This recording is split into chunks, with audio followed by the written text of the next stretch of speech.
DD Tamil நேயர்களுக்கு இனிய வணக்கங்கள்.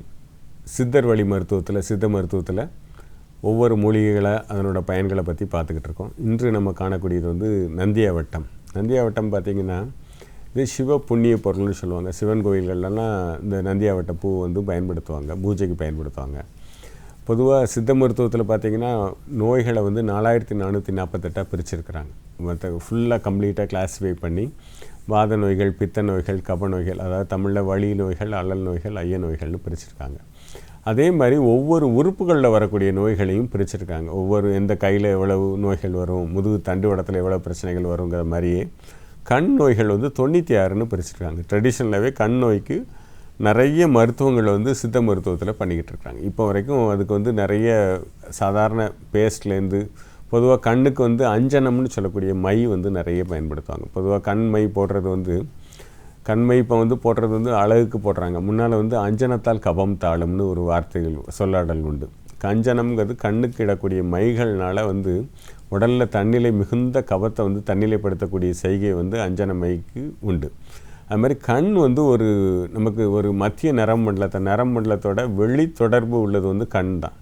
கண் பிரதானமானது. கண் வச்சு தான் ஐம்பொறிகளில் முதன்மையாக சொல்லக்கூடியது கண். அது அந்த இந்திரியத்திலே முக்கியமாக சொல்லக்கூடியது நம்ம ஞான இந்திரியங்கள், ஞானத்தை தரக்கூடிய இந்திரியங்களில் முதன்மையாக சொல்லக்கூடியது இந்த கண். இந்த கண் முக்கியமான செயல்பாடுகள் இருக்குது. 2 கண்ணில் 96 நோய்கள் அதை கிளாஸிஃபை பண்ணி சொல்லியிருக்காங்க. இந்த கண் நோய்களுக்கு அகத்தியர் நயனமுனி, நாகமுனி நயனமுனின்னு நயன விதின்னு 2 நூல்கள் சித்த மருத்துவத்தில் கண் நோய்களை பற்றி பெருவாரியாக விளக்கப்பட்டிருக்கு. இதில் காச நோய்கள், கண் காசம்னு சொல்லக்கூடிய இப்போ நம்ம பெரும்பாலாமல் சொல்லிகிட்டு இருக்கக்கூடிய கேட்ராக்டை தான் கண் காசம்னு சொல்லியிருக்காங்க. இந்த கண் காச நோய்க்கு சித்த மருத்துவத்தில் என்ன மாதிரி அறுவை பரிகாரம் என்ன பண்ணியிருக்காங்கங்கிறத கூட பழைய நூல்களில் பாடல்கள் மூலம் நம்ம அறிய வர்றோம்.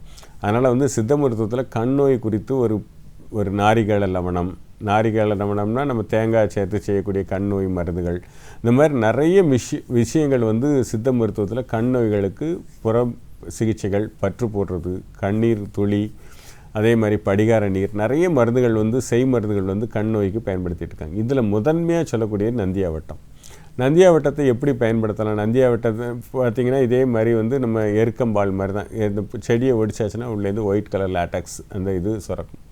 இதை இந்த பாலை என்ன பயன்படுத்தியிருக்காங்கன்னா வெட்டு காயங்களுக்கு மருந்துகளாக பயன்படுத்தியிருக்காங்க. ட்ரெடிஷ்னலாக வெட்டு காயங்களுக்கு மருந்து வச்சு கெட்டுறதுக்கு இந்த நந்தியாவட்ட பாலை பயன்படுத்தியிருக்காங்க. நந்தியாவட்டத்தை முதன்மையாக சொல்லுது கண் நோய்களுக்கு முதன்மையான மருந்து. அந்த பூ சாதாரண துணி, காடா துணியில் எடுத்து கண்ணில் அதில் நல்லா தெரிஞ்சுக்கோங்க, பூவை எடுத்து பார்க்கும்போது அதில் எறும்பு இருக்கும். இந்த நந்தியாவட்ட பூவில் உள்ளதை எடுத்து நல்லா சுத்தப்படுத்திட்டு கண்ணில் வச்சு கெட்ட பழகணும். அதுவுமே மருத்துவர் ஆலோசனை பெற்று பண்ணுங்கள். நந்தியாவட்ட பூவுக்கு அவ்வளோ குளிர்ச்சி கொடுக்கக்கூடிய தன்மை இருக்குது. அந்த நந்தியாவட்ட பாலை நந்தியாவட்ட பூ அவ்வளோ கண்ணுக்கு குளிர்ச்சி தரும். கண்ணுக்கு குளிர்ச்சி கிடைச்சாலே பித்தத்தினால் வரக்கூடிய கண் எரிச்சல், கண்ணிலேருந்து நீர் வடிதல், இந்த மாதிரி நிறைய கண் சம்மந்தப்பட்ட பிரச்சனைகளுக்கு நல்ல ஒரு தீர்வாக நந்தியாவட்டத்தையே சொல்லுவாங்க. இதுலேயுமே நந்தியாவட்டம் சாதாரண இதழ் இருக்கிறத மட்டும் பயன்படுத்தணும். அடுக்கு நந்தியாவட்டம் நிறைய இப்போ ஹைப்ரிட் வெரைட்டிஸ் இருக்குது, அதை பயன்படுத்த வேண்டாம். ஏன்னா அதில் இது மாதிரியான முழுமையான ஆற்றல் கிடைக்குமாங்கிறது கேள்விக்குறி. ஏன்னா சித்தர்கள் நூல்கள் இந்த பாரம்பரியமாக இந்த முன்னால் நம்ம கிடைக்கக்கூடிய சிவன் ஸ்தலங்களில் கிடைக்கக்கூடிய, கோயில்களில் கிடைக்கக்கூடிய இந்த நந்தியாவட்டம் தான் அதிகமாக பயன்படுத்தியிருக்காங்க. வெள்ளை கலர் பூ இருக்கும், இதுதான் அதனோட அடையாளம். இந்த நந்தியாவட்டம் கண் நோய்க்கு ஒரு முதன்மையான மருந்து. அகத்தியர் நயனமுனி சாஸ்திரம், நயன சாஸ்திரம், நயனம்னா கண், நாகமுனி நயன விதி, இந்த 2 நூல்கள்லையுமே பொதுவாக இந்த நந்தியாவட்டத்தை உயர்வாக சொல்லியிருக்காங்க. நந்தியாவட்ட பாலை இந்த வெட்டுக்காயங்களுக்கு இதுக்கெல்லாம் புற மருத்துவ சிகிச்சைக்கு பயன்படுத்தியிருக்காங்க.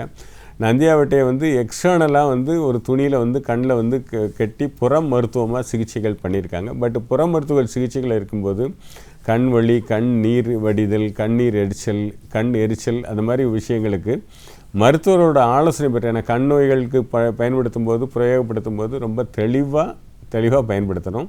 கண்ணுக்கு பயன்படக்கூடிய அஞ்சனமைகள்லையும் இந்த நந்தியாவட்டம் பயன்பட்டிருக்கு. நந்தியாவட்டத்திலேருந்து செய்யக்கூடிய மருந்துகள் குறிப்பாக கண் நோய்களுக்கு ரொம்ப பெருவாரியாக பயன்படுத்தியிருக்கு. ஆனால் இந்த இவ்வளோ மருந்துகளுமே கண் நோய்க்கு பிரயோகப்படுத்தும் போது முறையாக ஒரு மருத்துவரோட ஆலோசனை பெற்று நம்ம செஞ்சுக்கிட்டோன்னா ரொம்ப நல்லது. அடுத்தால் நம்ம பார்க்கக்கூடியது வந்து சுக்குங்கிற ஒரு சாதாரணது. சுக்குக்கு மிஞ்சிய மருந்து இல்லை, சுப்பிரமணியருக்கு மிஞ்சிய தெய்வம் இல்லைன்னு சொல்லுவாங்க. அந்த சுக்கு எப்படிலாம் மருந்துகளில் பயன்படுத்தணும், நம்ம அஞ்சரைப்பட்டியில் முதன்மையாக சொல்லக்கூடிய சுக்கை பற்றி அடுத்த நிகழ்ச்சியில் காண்போம்.